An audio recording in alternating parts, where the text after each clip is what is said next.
हिंदू धर्म में द्वादश ज्योतिर्लिंगों का अत्यंत पावन और विशेष महत्व है। प्रत्येक ज्योतिर्लिंग अपनी दिव्य महिमा, अद्भुत कथाओं और आध्यात्मिक रहस्यों के कारण श्रद्धालुओं के लिए अनुपम आस्था का केंद्र है। अब तक हम सोमनाथ, श्री मल्लिकार्जुन, महाकालेश्वर, ओंकारेश्वर, श्री केदारनाथ, केदारेश्वर, श्री भीमाशंकर, श्री विश्वेश्वर, काशी विश्वनाथ, श्री त्रयंबकेश्वर, श्री वैद्यनाथ ज्योतिर्लिंग, श्री नागेश्वर ज्योतिर्लिंग तथा 11वां ज्योतिर्लिंग श्री रामेश्वरम ज्योतिर्लिंग की पवित्र महिमा से परिचित हो चुके हैं। आज हम द्वादश ज्योतिर्लिंगों में अंतिम ज्योतिर्लिंग घुश्मेश्वर गृष्णेश्वर ज्योतिर्लिंग की दिव्य कथा और महिमा का श्रद्धापूर्वक वर्णन करेंगे। द्वादश ज्योतिर्लिंगों में अंतिम माने जाने वाले गृष्णेश्वर ज्योतिर्लिंग को घुश्मेश्वर, घुसृणेश्वर या गृष्णेश्वर के नाम से भी जाना जाता है।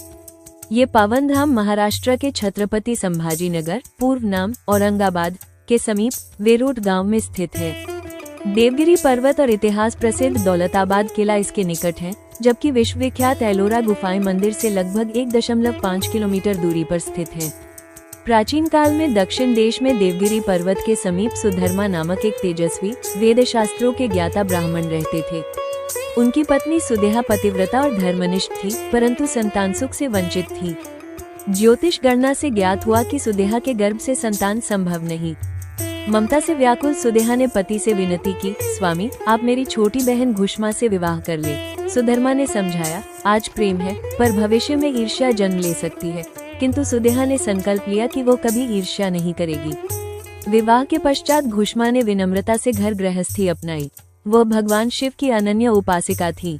प्रतिदिन 101 पार्थिव शिवलिंग बनाकर श्रद्धा भक्ति से पूजन करती और समीप के सरोवर में विसर्जित कर देती। उनकी अटल भक्ति से प्रसन्न होकर भगवान शिव ने उन्हें एक सुंदर गुणवान पुत्र का वरदान दिया। घर में हर्ष छा गया।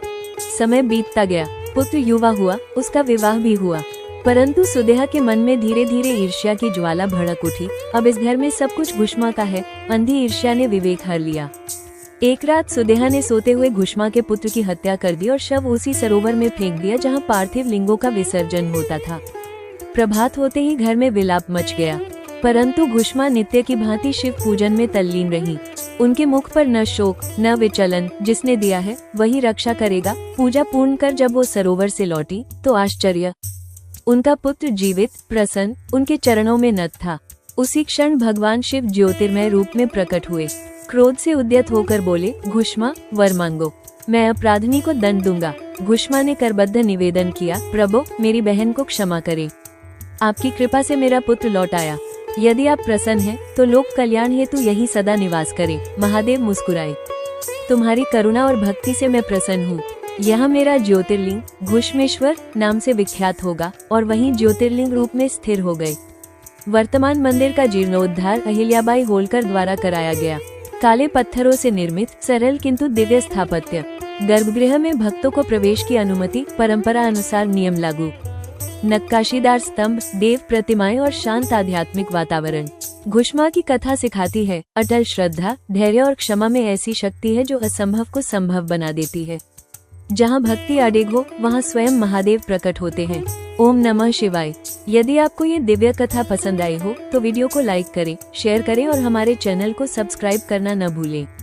आस्था की ऐसी ही पावन यात्राओं के लिए हमारे साथ जुड़े रहें। हर हर महादेव।